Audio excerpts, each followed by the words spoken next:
Salam hörmətli tələbələr. Bu gün sizinlə fizikanın ilk mövzusu olan mexanika ilə başlayırıq.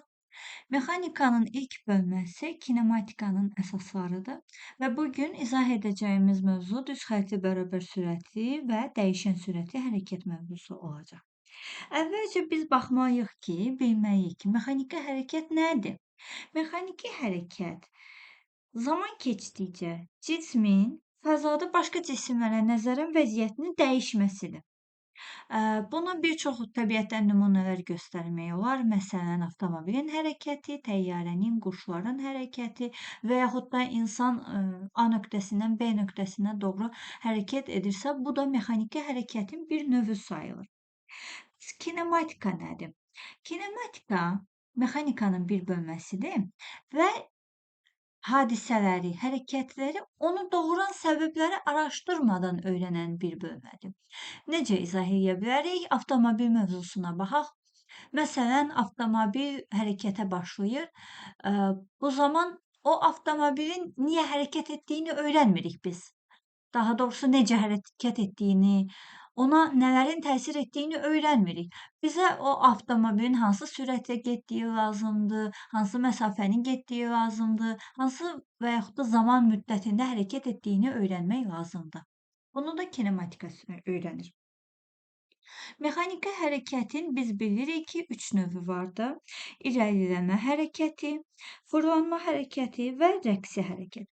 Gəlin irəliləmə hərəkətinə baxaq, çünki biz kinematikada əsasən irəliləmə hərəkətini öyrənirik və digər bölmələrdə də artıq daha doğrusu düzxətti bərabər sürətli hərəkətdə biz irəliləmə hərəkətini öyrənirik. Daha sonra fırlanma və rəqsi hərəkəti də öyrənmiş olacağıq. Nədir irəliləmə hərəkəti? Bu bir avtomobildir. Bu avtomobil A nöqtəsindən B nöqtəsinə doğru düz xətt boyunca hərəkət edir və onun bir burada A nöqtəsi var, bir ön hissəsi var.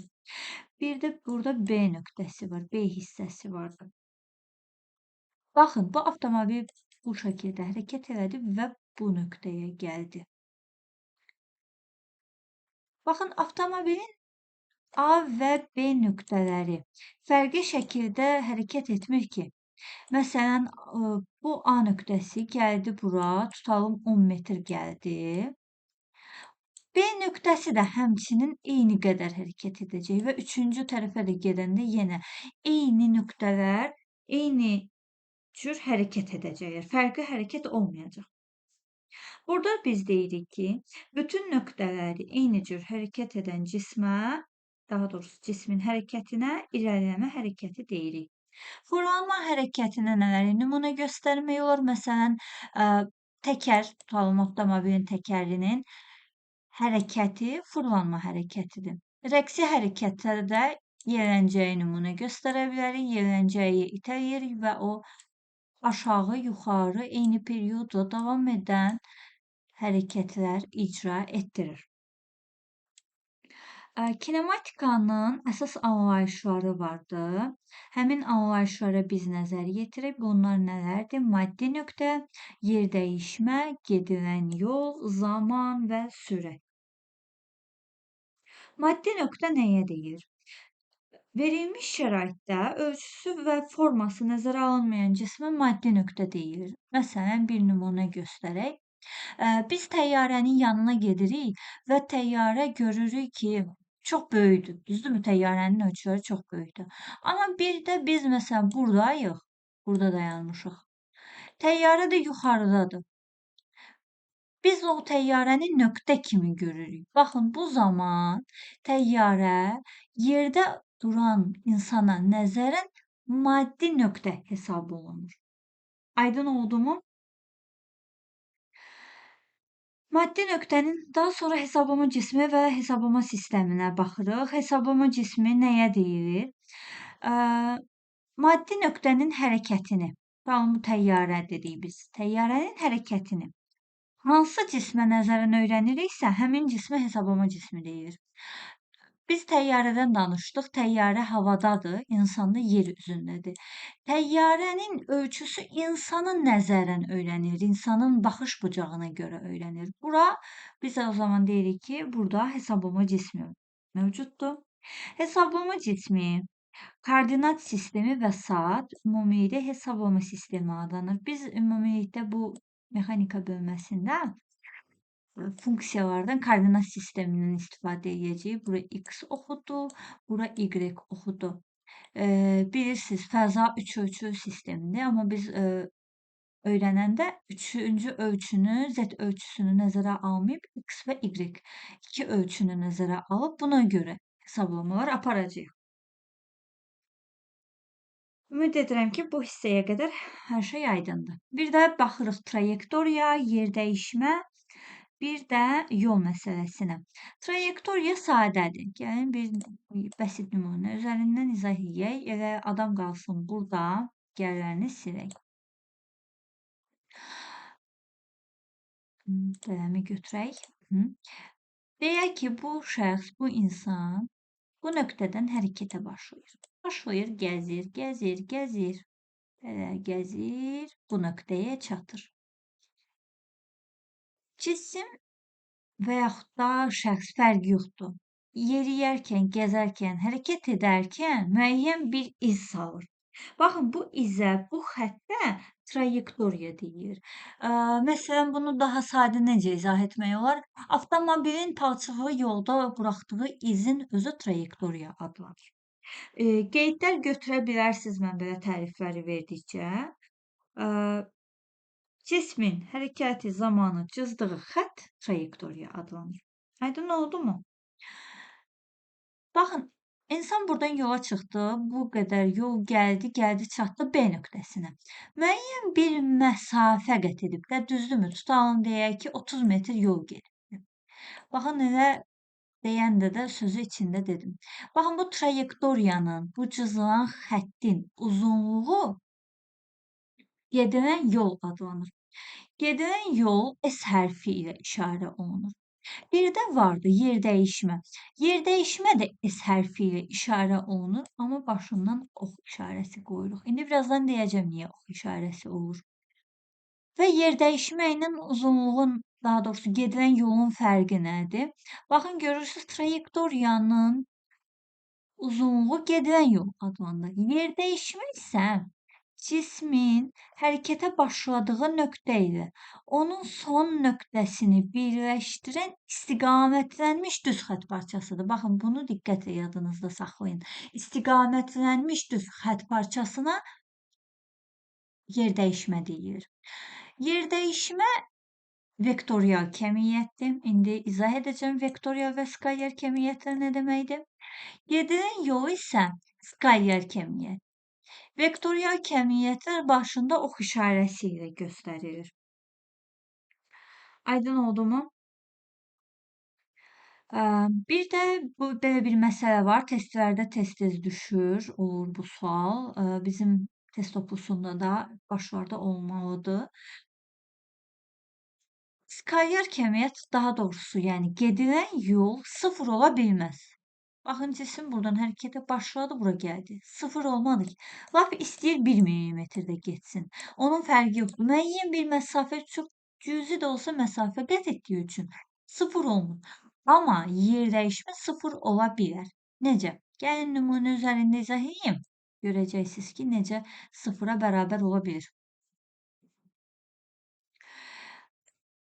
Cisim bu nöqtədən hərəkətə başladı. Getdi, getdi, getdi. Geriyə döndü. Biraz da getdi. Başladığı yerə geri döndü. Görürsünüzmü? Başlanğıc və son nöqtəsi eyni yerdə olduğuna görə yer dəyişmənin qiyməti sıfır ola bilər. O imtahanlarda, testlərdə tez-tez düşən suallardan biridir ki, məsələn, deyir sizə aşağıdakı kəmiyyətlərdən hansı sıfır ola bilər? Gedilən yolu da verir, yer dəyişməni də verir. Siz həmişə yer dəyişməni qeyd etməlisiniz. Ümid edirəm ki, aydın oldu. Gəlin, indi baxaq skaler və vektorial kəmiyyətlərə. Skaler və vektorial kəmiyyətlər nə deməkdir, ona baxaq. Skaler kəmiyyətlər yalnız ədədi qiyməti ilə ölçülən kəmiyyətlərə deyilir. Nədir bu? Tutalım. Nümunə üzərində daha yaxşı başa düşərsiniz deyə. Belə bir qutudur. Bu qutu 3 kiloqramdır. Beynəlxalq sistemlər vahidini öyrənin. 7 əsas vahid var. Digər bütün vahidlər onların törəmələridir. Məsələn, kiloqram beynəlxalq sistemdə əsas vahiddir. Milliqram isə məsələn və yaxud da ton bu kiloqramdan yaranan əlavə vahidlərdir. Aha, qayıdaq mövzumuza. Dedik ki, 3 kiloqramlıq bir cismimiz vardı. Kütlə skalyar kəmiyyətdir. Yəni onun sadəcə ədədi qiyməti var. Biz onu xarakterizə edəndə təkcə onu 3 kiloqramla əvəz eləyirik. Vektorial kəmiyyət isə həm ədədi qiyməti, həm də istiqaməti olan kəmiyyətlərə deyir və vektorial kəmiyyətlərin başında hər zaman ox işarəsi qoyulur. Yadınızda saxlayın. Baxın, qutu məsələsinə qayıdaq. Biz dedik ki, qutu 3 kiloqramdır, düzdürmü? Bunun başqa bir izahı, başqa bir kəmiyyəti, başqa bir alternativi yoxdur ki, kiloqramda olduğu yerdə də dayanıbdır. Amma indi bir də buna baxın. Bu cismi tutalıq, itələyirik, hərəkət eləməyə başlayır. Məsələn, saatda 5 kilometrlə gedir. Tutalım. Saatda 5 kilometr yol qət edir. Baxın, bu zaman biz onun istiqamətini də müəyyən etmiş oluruq. Cisim hansı yönə doğru hərəkət eləyir? Bu yönə doğru. Görürsüz, həm istiqaməti vardı, həm də ədədi qiyməti vardı. Fizikadın başlanğıcında bilməyiniz vacib olan məsələlərdən biri də vektorial kəmiyyətlərin toplanması və çıxılmasıdır. Skalyar kəmiyyətlər üzərində əməllər aparmaq rahatdır. Tutalım, bir qutu 3 kiloqramdır, digər qutu 5 kiloqramdır. Bunları üst-üstə qoydu 8 kiloqram. Bu asandır, çünki onun bir ədədi qiyməti vardır. Vektorial kəmiyyətlərdə isə bu belə olmur. Vektorial kəmiyyətlərdə onların toplanması üçün nələr etməliyik? Baxın, tutalım belə vektorumuz var. A vektoru yuxarı doğru. Bir də bu şəkildə gedən bir B vektoru var. Vektorların toplanması qaydasına əsasən birinin başlanğıc hissəsi digərinin sonuncu hissəsinə birləşdirilməlidir. A vektoru belə olur. B vektoru da belə olur. Bu iki vektor bu şəkildə birləşdirir. Birinin başlanğıcı digərinin sonuna birləşdirilməlidir. O zaman biz bu iki vektoru toplaya bilərik. Yazarıq ki, A üstə gəlinsin B-yə. Bir də vektorların çıxılması qaydası var. Vektorların çıxılması qaydasında da A və B vektorlarımız qalsın yerində. O zaman hər ikisini eyni ortaq nöqtədən çıxardırıq. Necə yəni? Bu hər iki vektor, bu A vektorudur. Bu da B vektorudur. Görürsünüzmü? Eyni nöqtədən çıxmalıdır vektorların çıxılması qaydasına əsasən. Bu zamanda olur A çıxılsın B-yə. Ümid edirəm ki, bura qədər hər şey aydın oldu. İndi keçirik biz sürət məsələsinə. Sürət nədir? Düz xəttli bərabər sürətli hərəkət nədir və zamandan asılılıq qrafikləri nələrdir? Sürətin xarakteristikalarına başlamazdan əvvəl biz əvvəlcə öyrənməliyik zamanı, t-ni. Çünki sürəti öyrənmək üçün əvvəlcə biz gedilən yoldan, yer dəyişmədən danışdıq, indi zamandan danışmalıyıq. Zaman biz bilirik ki, hərəkətin davam etmə müddətini xarakterizə edən kəmiyyətdir. Tutalım, mən işə, məsələn, deyirəm, 30 dəqiqəyə gedirəm. Bu artıq bir zamandır. Mənim işə getmə müddətim. İşə gedərkən hərəkət icra edirəm və onu icra etdiyim müddətə zaman deyirəm. İndi bir də biz baxırıq sürətə. Sürət nədir? Sürət cisimlərin hərəkətini xarakterizə edən kəmiyyətdir. Tutalım, siz bir yarışdasınız. Qaçış yarışında, marafonda. Marafonda kimisi biraz daha sürətli qaçır, yəni yeyin qaçır, kimisi biraz daha yavaş qaçır. Baxın, bu yeyini, hərəkəti xarakterizə eləmək üçün biz sürətdən istifadə edəcəyik. Sürəti biz V hərfi ilə işarə edirik. Sürət vektorial kəmiyyətdir. Yadınızda qalsın. Bayaqları yadınızda qutu məsələsini izah edəndə dedik ki, qutunu itələyirik, qutu hərəkətə başlayır və qutunun hərəkəti bu istiqamət üzrə davam edir. Məsələn deyirəm. Baxın, o zaman qutunun aldığı sürət də bu istiqamət üzrə olur. Aydın oldumu? Ona görə biz deyirik ki, sürət vektorial kəmiyyətdir. Sürəti necə təyin edirik? V bərabərdir yer dəyişmənin S bölünsün T-yə. Yer dəyişmənin zamana olan nisbətinə. Bunun da vahidi nədir? Yer dəyişmənin vahidi biz bilirik ki, metrdir. Zamanın vahidi isə saniyədir. Baxın, görürsünüz, hər ikisi beynəlxalq vahidlərlə ifadə olunur. Metr bölünsün saniyə. Bir də var idi sürətin biz dedik vektorial kəmiyyətdir və onu necə təyin edirik? Tutaq ki, bizim yer dəyişmə vektoru bu istiqamət üzrədirsə, sürətimiz yer dəyişmənin gedilənin əksi istiqamətində olacaq. Yəni onun aldığı sürət əks istiqaməti, vektorial olaraq əks istiqaməti olacaq. Ümid edirəm ki, bu hissəsi sizə aydın oldu. İndi baxırıq biz mexanikanın sürət məsələsində düz xəttli bərabər sürətli hərəkətə. Düz xəttli bərabər sürətli hərəkət nədir? Baxın, adından göründüyü kimi düz xəttli, yəni getdiyi yol düz xətt olub, dümdüz hərəkət edən və istənilən bərabər zaman fasilələrində eyni yollar qət edən cismin hərəkətinə biz deyirik düz xəttli bərabər sürətli hərəkət. Bu bir avtomobildir. Avtomobil magistral yolda hərəkətə başlayır. Tutaq ki, saatda 90 kilometr sürətlə gedir. Saatda 90 kilometr sürətlə gedir və bərabər sürətlə gedir. Bu deməkdir ki, avtomobil istəyir A nöqtəsində olsun. İstəyir gəlsin burada B nöqtəsində olsun. İstəyir gəlsin burada sonsuz bir şəkildə C nöqtəsində olsun. Fərqi yoxdur.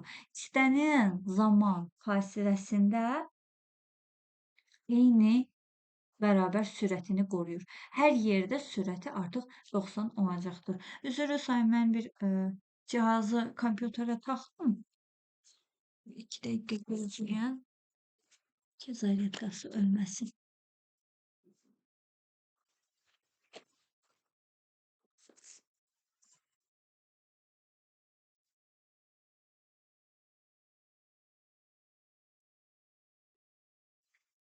Aha. Düz xətti bərabər sürətli hərəkətin düsturunu dedik. Bir də tez-tez qarşılaşacağınız bir məsələ. Adından da gördüyünüz və nümunədən də gördüyünüz kimi sürət düz xəttli bərabər sürətli hərəkətdə sürət sabit qalır. V bərabərdir. Biraz bəzən yazanda düzgün yazmıram, amma yəqin ki, siz anlayırsınız. Konstant. Konstant nə deməkdir? Konstant sabitliyi göstərir. Cismin sürəti dəyişmir. Yəni, sabit qalır. Ümumiyyətlə, növbəti dərslərimizdə də siz görəcəksiniz, başqa kəmiyyətlərdə də. Bu konstantı gördünüzsə, bilin ki, həmin kəmiyyət sabitdir və dəyişmir. Aydın oldu mu? İndi, baxın, bizim bildiyimiz riyazi bilgilərə əsasən buradan yer dəyişməni necə taparıq? S bərabərdir, sadə riyazi həldir. S bərabərdir V dəfə T-yə. Yəni, yer dəyişmə nəyə bərabərdir? Sürətlə gedilən yolun hasilinə bərabərdir. Aydın oldu mu? Bir də, biz funksiyalardan danışmalıyıq, qrafiklərdən danışmalıyıq. Tutaq belə bir qrafikimiz var, XY qrafikdə.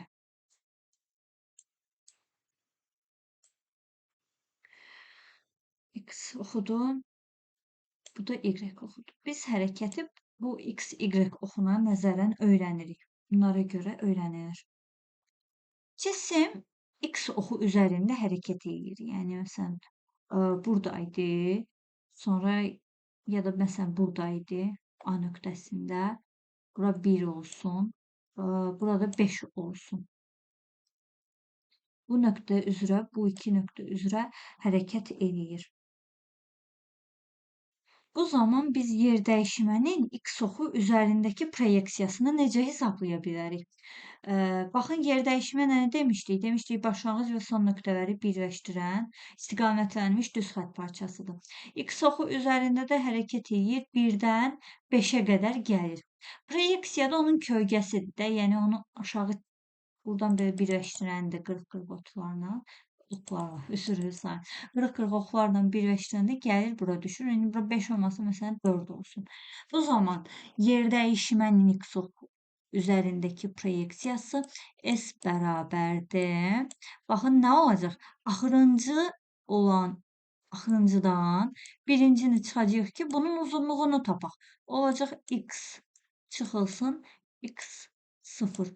Sonuncu hərəkətə çatdığı nöqtədən ilk hərəkətə başladığı nöqtəni çıxacağıq. Aydın oldumu? İndi biz bu düsturu x çıxılsın x 0-a başlanğıcda sürət düsturunda yerinə qoyuruq. Bu sadə riyazi həldir. Necə olacaq o zaman? Dedik ki, S x çıxılsın x 0-dır. Onda V bərabərdir. S yazmırıq bu dəfə. X çıxılsın x 0 bölünsün t'yə. Aydın oldu mu? O zaman burada x-i necə taparıq? Yəni cismin çatdığı nöqtəni, son koordinatını necə tapırıq? X 0 üstə gəlinsin v dəfə t'yə. Bu cismin hərəkət tənliyi adlanır, bu düstur. Və yaxud da biz VT-nin yerinə S də yaza bilərik də. Baxın, buradakı düstura əsasən. Onda olacaq ki, x bərabərdir, x 0 üstə gəlinsin S. Bu adlanır cismin hərəkəti tənliyi. İndi biz baxaq, deməli, sürətin zamandan asılılıq qrafikinə, yer dəyişmənin zamandan asılılıq qrafikinə və s. Sürətin zamandan asılılıq qrafiki deməli, sabit xəttdir. Yəni, nümunə ilə göstərim sizə. Daha doğrusu, koordinatın özünü göstərim.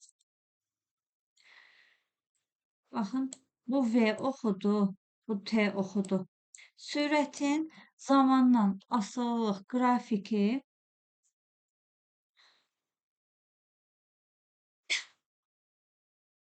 zaman oxuna paralel düz xəttdir. Baxın, bu zaman oxuna paraleldir. Görürsünüz bu xətt. Və bu göstərir ki, zaman dəyişir, amma sürət dəyişmir. Tutalım, burada 5-dir. Burada 1 olsun. Burada 2 olsun. Görürsünüz, saniyələr dəyişir, vaxt keçir. Amma cisim öz sürətini qoruyur. Buna görə də biz deyirik, axı bu cisim bərabər sürətlə hərəkət edir. Aydın oldu mu? Bir də qayıdaq bayaqki məsələyə, S bərabərdir V dəfə T demişdik biz. Bu zaman nə olacaq? Baxın, sizcə yer dəyişmə zamandan necə asılıdır? Düz mütənasib asılıdır, elə deyilmi? Zamanı artırarıq, bu zaman gedilən yol da artar. Məsələn, siz təsəvvür edin, siz 1 saniyədə daha uzun yol, məsafə qət etmiş olarsınız, yoxsa 5 saniyədə? Əlbəttə ki, 5 saniyədə sizin getdiyiniz yol və yaxud da yer dəyişməniz daha böyük olacaq. Ona görə də bu zaman bizim funksiyamız koordinat başlanğıcından keçən düz xətt olacaq. Baxın, bu S nöqtəsidir, bu da T nöqtəsidir, bu da koordinat başlanğıcından keçən düz xəttdir. Aydın oldu mu? Əgər cisim sükunətdədirsə, yəni heç bir hərəkət eləmirsə, bu zaman onun sürəti 0-a bərabərdir, bilirik də. Və hərəkətdə deyil, hərəkət eləmir. Deməli, o hər hansısa bir sürət davam. Nə orada zaman axır, nə orada yer dəyişmə və yaxud da gedilən yol qət olunubdur. O zaman baxın, belə olacaq. Bu bu VT-dir. Qrafikimizdə sizə test tapşırıqlarında düşəcək. Deyəcək ki, məsələn, hansında sürət sıfıra bərabərdir. Baxın, bunu bu şəkildə olanları götürəcəksiniz.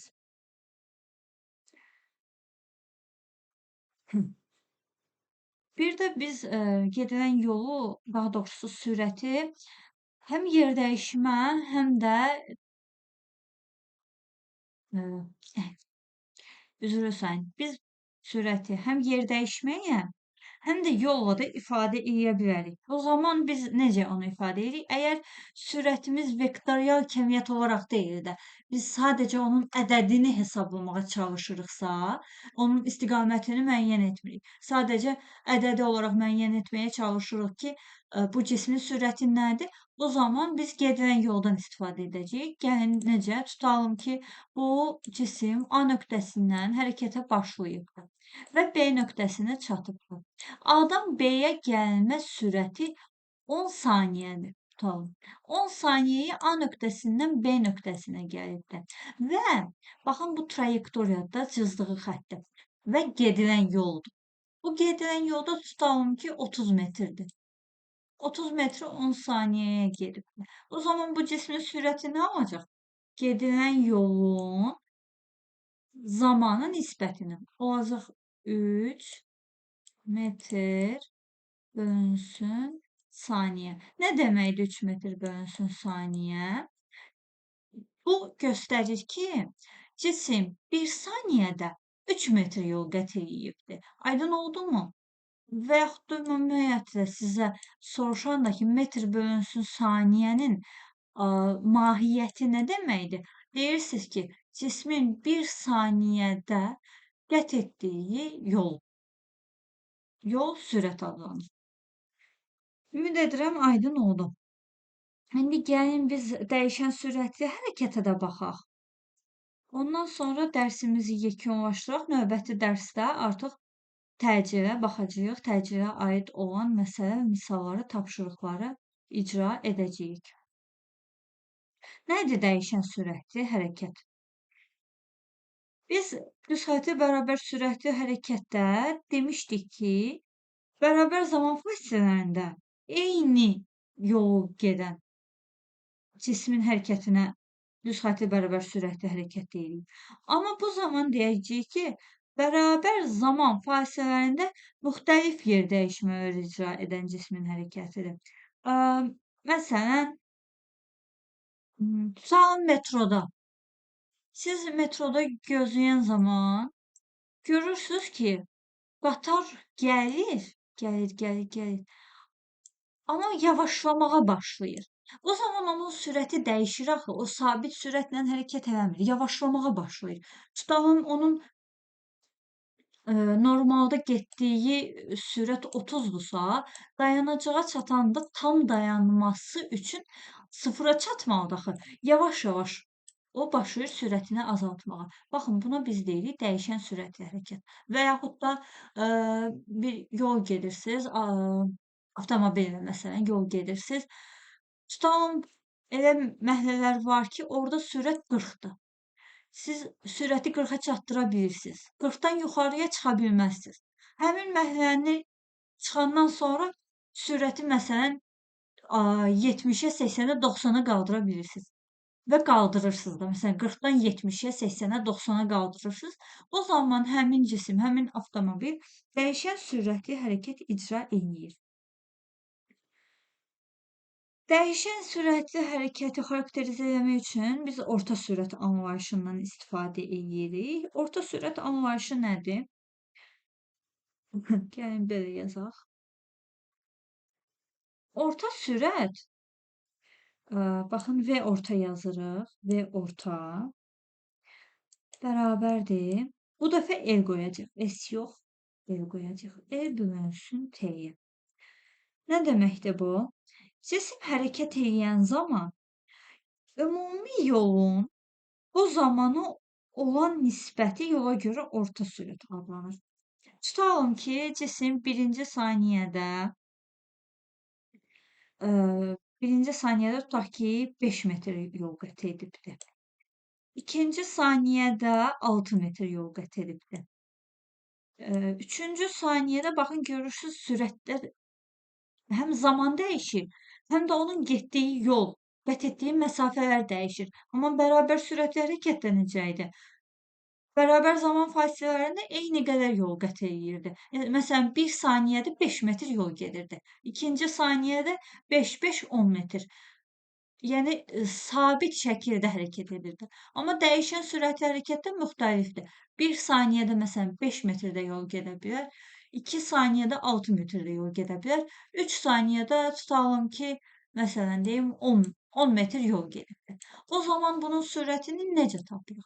O zaman V orta bərabərdir. Gedilən yolları cəmini tapırıq. Yəni necə ifadə edirik? S1 üstə gəlinsin S2, üstə gəlinsin S3. Bölürük bu zaman sərf etdiyi zamanların nisbətinə. T1 üstə gəlinsin T2, üstə gəlinsin T3.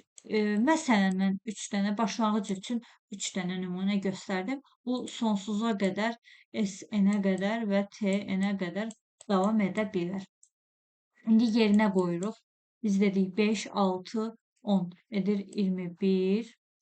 Bölünsün. Zamanları toplayırıq. 3, 3, 6'ya.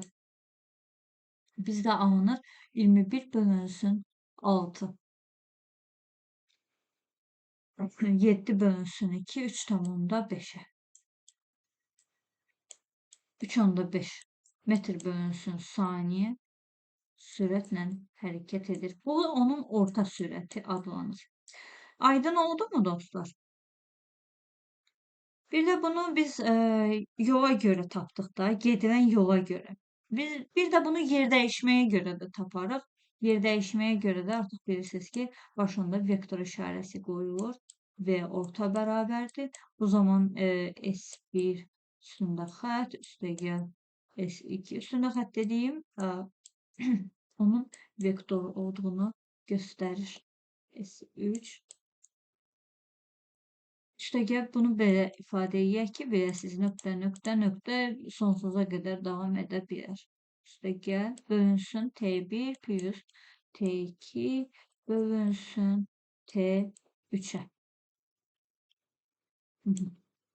Dəyişən sürətli hərəkətlə belədir. Bir də xüsusi hallara baxaq. Bu imtahanlarda, test tapşırıqlarında tez-tez düşür. Hətta sizin suallarınızın içində də olmalıdır bu. Nədir bu xüsusi hal? Tutalım ki, zaman fasilələri eynidir, zamanlar dəyişmir. Amma gedilən yollar dəyişə bilər. O zaman necə olur? Tutaq ki, birinci saniyə, ikinci saniyə, daha doğrusu hər bir saniyə, bir saniyədən bir hərəkət edir cisim. O zaman orta sürəti necə tapırıq? Bərabər zaman fasiləsi dedik də, yəni zamanı dəyişmir. O zaman biz məxrəcdə T-yə bölməyəcəyik. Ümumi sürətləri toplayırıq. Tutalım. Birinci saniyədə cisim V1 sürətlə hərəkət etdi. İkinci saniyədə cisim V2 sürətlə hərəkət etdi. Üçüncü saniyədə V3 sürətlə hərəkət etdi. Və tutalım deyək ki, 5 saniyə hərəkət olubdur ümumi. Bu zaman 3'ü vururuq 5'ə. Bölürük 15'ə. Aydın oldu mu? Daha doğrusu, üzr istəyirəm. 3'ü 5'ə vurmuruq. Biz zamanları toplayırıq, getdiyi yolun zaman sürətlərini. Çox üzr istəyirəm. Yorğunluqdan sözləri səhv deyirəm. Sürətləri toplayırıq və bu sürətləri həmin zamanın sayına bölürük. Tutalım, bərabər zaman fasiləsi 5 dənədir, 5 saniyədir. O zaman onun sayına bölürük. Bölürük n-ə. 5 dənədirsə 5'ə bölürük. Ümid edirəm ki, bu hissəsi də aydın olmuş oldu sizin üçün. Əgər yollar bərabərdirsə, tutalım ki, birinci yol 1 saniyədə getdiyi yol 5-dir, ikinci saniyədə getdiyi yol 6-dır. Yəni daha doğrusu yenə 5-dir. Dəyişmir. Sürəti zamanı dəyişir, gedilən yolu isə dəyişmir. O zaman həmin yolların sayı, tutalım 10 dənə yol gedibsə, 10-u bölürük sürətlərin tərsinə. 1 bölünsün V1 üstəgəl 1 bölünsün V2-yə. Bu şəkildə davam edir. Bu bir xüsusi hal kimi yadda qalsın. Bəzən imtahanlarda elə olur ki, düşə bilir. Deməli, bu qədər. Növbəti dərsimizdə təcil, düz xətti bərabər təcili hərəkət, vaxtımız qalsa çevrə üzrə bərabər sürətli hərəkətə də baxacağıq. Amma təcildən test tapşırıqları biraz çoxdur, uzun bir mövzudur. Ona görə də yəqin ki, təcilə baxarıq təkcə. Uğurlar, mövzulara baxın. Mövzuları öyrənəndən sonra da tapşırıqları həll edin. Növbəti dərsdə görüşərik. Aydın olmayan suallarınızı bir yerə qeyd edin. Onları yenidən dərsdə birlikdə müzakirə edərik.